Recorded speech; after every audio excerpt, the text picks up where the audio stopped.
Hello friends, आप देख रहे हैं आपका चैनल शेयर बाज़ार विद आयुष। और दोस्तों बात करेंगे इस वीडियो में टाटा मोटर्स पैसेंजर व्हीकल्स और टाटा मोटर्स कमर्शियल व्हीकल दोनों के बारे में। दोनों के अंदर आप कह सकते हैं दोस्तों, फ्राइडे को तो ठीक ठाक मूव देखने को मिला, लगभग 1-2% टीएमपीवी बढ़ा, यानी पैसेंजर व्हीकल वाला स्टॉक, और कमर्शियल व्हीकल वाला शेयर में लगभग 1% तक की हम तेज़ी कह सकते हैं हमको देखने को मिल गई। लेकिन ओवरऑल पिछला कुछ समय काफ़ी अच्छा नहीं रहा है। 2% अगर आप देखेंगे तो इस पूरे हफ्ते के अंदर गिरावट देखने को मिली है सीवी के अंदर। वहीं जो पैसेंजर व्हीकल वाला सेगमेंट है वो लगभग 0.70% बढ़ा है, मतलब कोई तेज़ी ऐसा हमको देखने को मिली नहीं है। तो सबके ऊपर बात करेंगे, कुछ इंपॉर्टेंट खबरें हैं जो दोस्तों इस वीडियो में डिस्कस करेंगे। तो ये वीडियो बहुत महत्वपूर्ण रहेगा, तो आप लोग पूरा ज़रूर देखिएगा। अगर आपने चैनल को पहली बार विजिट किया है तो ज़रूर सबसे पहले सब्सक्राइब कर लेना। ऑल्सो दोस्तों भी आपको पता ही है किस तरीके से लगातार बाजार में उतार चढ़ाव देखने को मिल रहे हैं, और लगातार दोस्तों अब हमारा जो नया चैनल है भारत मार्केट रेडार, इस पे हम वीडियोस अपलोड कर रहे हैं। मार्केट रिलेटेड देखिए जो खबरें होती हैं उसको डिस्कस करते हैं इन डिटेल।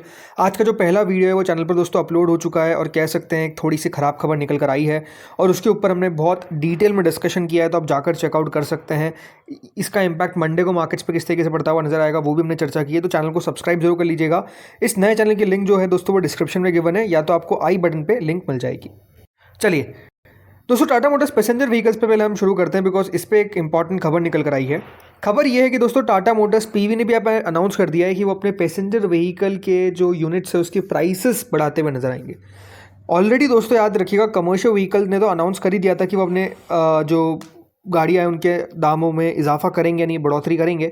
और अब दोस्तों पैसेंजर व्हीकल्स ने भी अनाउंसमेंट कर दिया है कि जो प्राइजेज हैं व्हीकल्स की वो आपको बढ़ती हुई नजर आएगी from 1 April as high cost bite. मतलब जिस तरीके से जो दोस्तों बाकी की इक्विपमेंट्स की कॉस्ट है, या फिर जो भी देखिए कंपोनेंट्स लगते हैं उनकी कॉस्ट क्योंकि बढ़ चुकी है, तो कंपनी को याद रखिएगा वो जो प्राइस है वो पास ऑन करनी रहती है टू कस्टमर्स, जो एग्जैक्टली कंपनी के द्वारा किया गया है। पहले अनाउंसमेंट क्या किया है ये आपको बताता हूँ। तो दोस्तों जो बताया जा रहा है वो ये है कि करीबन कंपनी ने 1 तारीख से जो अनाउंसमेंट है, मतलब 1 अप्रैल से याद रखिएगा ये इफेक्टिव हो जाएगा कि जो गाड़ियाँ कंपनी बेचती है पैसेंजर व्हीकल्स में उसके दाम आपको बढ़ते हुए नजर आएंगे।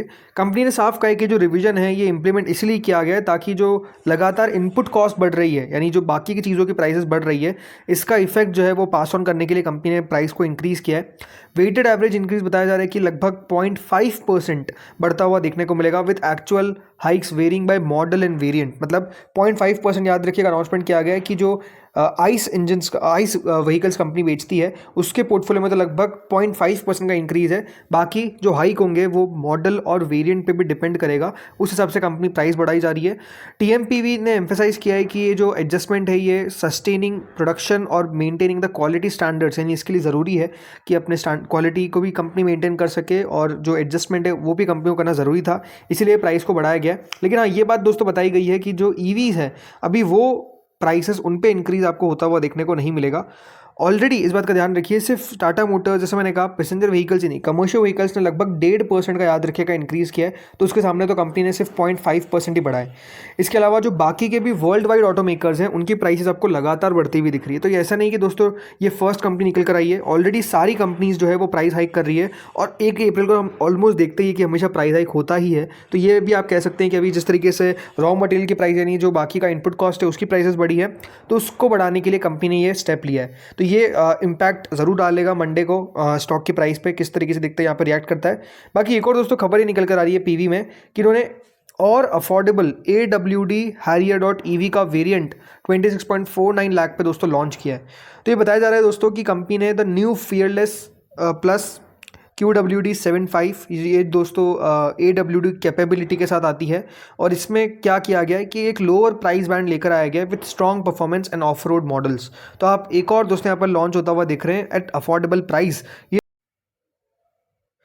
ये जो दोस्तों लॉन्च है याद रखिएगा ये आज ही के दिन किया गया है, सैटरडे को ही लॉन्च किया गया है। और ये जो टाटा हैरियर ईवी है ये इंट्रोड्यूस किया गया है, जो मैंने कहा इसका फियरलेस प्लस QWD 75। तो परसों ना ये जो स्टार्ट होगा, मतलब इसकी प्राइस ये लगभग 26.49 लाख एक्स शोरूम है। अब हमेशा एक बात ध्यान रखिए कि जब भी कोई कंपनी नया वेरिएंट लॉन्च करती है या फिर नया मॉडल लॉन्च करती है तो वो पॉजिटिव होता है। रीज़न बीइंग कि कंपनी नो डाउट उसमें एडवांसेस लेकर आएगी, बहुत सारे चेंजेस लेकर आएगी, ताकि जो कस्टमर्स हैं उनको लुभा सके, राइट, मतलब उनको अपने तरफ अट्रैक्ट कर सके। तो ये कंपनी इसका काम होता है, और ये अपडेट आता हुआ नज़र आया है। लेकिन जैसे मैंने कहा, सवाल क्या है, सवाल ये है कि दोस्तों पिछला अगर 1 महीना आप नोटिस करेंगे ना, तो हुआ क्या है, 1 महीने में 17%, मतलब शेयर की वो भयंकर मार पड़ती हुई नज़र आई है। ऐसा लग रहा था कि देखिए 400 के पार हमको जाता हुआ दिखेगा, लेकिन हुआ क्या है दोस्तों कि इस गिरावट के साथ शेयर का जो 52 हफ्तों का लो है 306.90 रुपये का, उसके नज़दीक आ चुका है, मतलब लो लगा ही है। और दिक्कत क्या है, सिर्फ पीवी में नहीं है, सीवी को आप नोटिस करिए, पिछला एक महीना जो है 13% स्टॉक करेक्ट हो चुका है। मतलब जो करेक्शन हमको आता हुआ नज़र आया ना, वो बहुत ज़्यादा भारी है। तो सवाल यही अपने आप में उठता है कि ये जो गिरावट है रुकेगी कब। देखिए गिरावट का जो सबसे मेजर रीज़न है वो क्या है, वो दोस्तों आप समझ सकते हैं कि यहाँ पर जो लगातार आप ऑटो डिसरप्शन देख रहे हैं, और ये आप क्यों देख रहे हैं, बिकॉज जो वेस्ट एशिया से जो गैस आती है, जो सप्लाई चेन होती है, वो डिसरप्ट हो चुकी है लगातार। दोस्तों एक बात समझिए, जो पूरा इशू हमको चलता हुआ देखने को मिल रहा है मिडिल ईस्ट का, जो युद्ध चलता हुआ दिख रहा है, इससे हो क्या रहा है, क्रूड ऑयल की प्राइस बढ़ती हुई नज़र आ रही है, क्रूड ऑयल आ नहीं पा रहा है, वो दिक्कत है, प्लस गैस एनर्जी उसकी भी क्राइसिस है। देखिए जो गाड़ियाँ बनती है ना, इनमें काफ़ी ज़्यादा इंपॉर्टेंट होती है गैस, एक बहुत इंपॉर्टेंट कंपोनेंट है। और वो दोस्तों जब गैस नहीं आ पाएगी तो होगा क्या, जो कंपनी जब प्रोडक्शन नहीं कर पाएगी, प्रोडक्शन जिस पेस पे चल रहा होता है उस पेस पे प्रोडक्शन नहीं चल पाएगा, और प्रोडक्शन अगर नहीं होगा तो ऑब्वियस बात है गाड़ियाँ नहीं बनेगी तो बिकेगी कैसे। और वही दोस्तों अपने आप में आप कह सकते हैं सबसे बड़ा इशू बन चुका है, जो लगातार दोस्तों ये ऑटोमोबाइल सेक्टर हमारा बढ़िया कर रहा है, नहीं जो ओवरऑल लगातार ये सेक्टर में ग्रोथ हमको देखने को मिल रही है, जीएसटी रिफॉर्म्स लेकर आए गए, राइट। लेकिन इसके बावजूद भी अब हो क्या रहा है, जो प्राइसेस है वो लगातार आपको स्टॉक्स की गिरती हुई नजर आ रही है। क्यों हुआ है, बिकॉज जो नेचुरल गैस सप्लाई है वो दोस्तों काफ़ी क्रिटिकल है टू मैन्युफैक्चरिंग, और वो अभी आ नहीं पा रही है। ऑटोमेकर्स और कंपोनेंट्स ने बताया कि जो सप्लायर्स है वो प्रिपेयर कर रहे हैं और पॉसिबल प्रोडक्शन स्लो डाउन, जी हाँ स्लो डाउन देखने को मिल सकता है। Gas shortage begin to emerge across की manufacturing hubs, executive across car makers, suppliers and dealership told Reuters that early signs of supply chain stress are already visible. मतलब जो सप्लाई चेन में दिक्कत है वो ऑलरेडी हमको देखने को मिल रही है।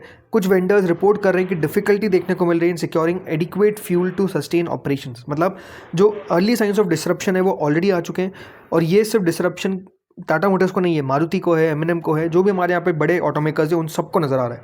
और आप समझ के चलिए कि अगर ये जो पूरा युद्ध है ये अगर आपको और 1 से 2 हफ्ता और चलता हुआ दिख गया तो क्लियरली आप समझ के चलिए जो आने वाला क्वार्टर रहेगा, Q4 नहीं बट Q1 भी इनका वीक देखने को मिलेगा। बिकॉज मैं बार बार ये लगातार मेरे वीडियोस में कहते आ रहा हूँ कि सप्लाई डिसरप्शन का मतलब ये नहीं है कि दोस्तों युद्ध जैसे रुक जाएगा चीज़ें जो है वो आपको बहुत अच्छी होती हुई नजर आएगी, नहीं। अगर याद रखिए बहरीन के अंदर या फिर कतर के अंदर LNG का प्रोडक्शन अगर कम हुआ है ना, प्रोडक्शन कम होने से होता क्या है, प्रोडक्शन को वापस से शुरू करने में, वापस से दोस्तों 100% लाने में समय लगता है। बताया जा रहा है कि 1 से 3 हफ्ते तक भी लग सकते हैं, इवन 1 महीना भी आपको बढ़ता हुआ नज़र आ सकता है। और कुछ खबरें तो ये भी आई कि LNG जो कतर का है उस पर एक बड़ा डैमेज भी होता हुआ नजर आया, तो अगर वो डैमेज को सही करने जाएंगे तो बताया जा रहा है 5 साल तक लग सकते हैं। तो अगर डिसरप्शन रहता है प्लस प्राइसेस ऊपर रहती है तो ये कंपनीज के लिए प्रेशर होगा, बिकॉज कितना दोस्तों ये पास ऑन करेंगे, और उस पास ऑन से क्या कंपनी अपने मार्जिन को सस्टेन कर पाएगी।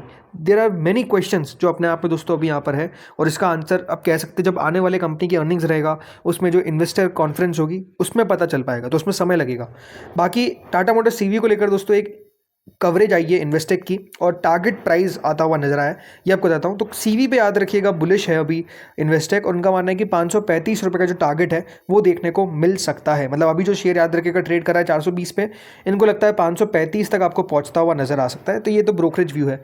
सो दोस्तों इस वीडियो में तो इतना ही था। होपफुली आपको समझ में आएगी खबरें क्या है, असर क्या होता हुआ दिख रहा है। अगर आपको वीडियो अच्छा लगा तो प्लीज़ लाइक करेगा, नए चैनल को सब्सक्राइब नहीं किया तो सब्सक्राइब कर लेना। Thank you friends for watching this video.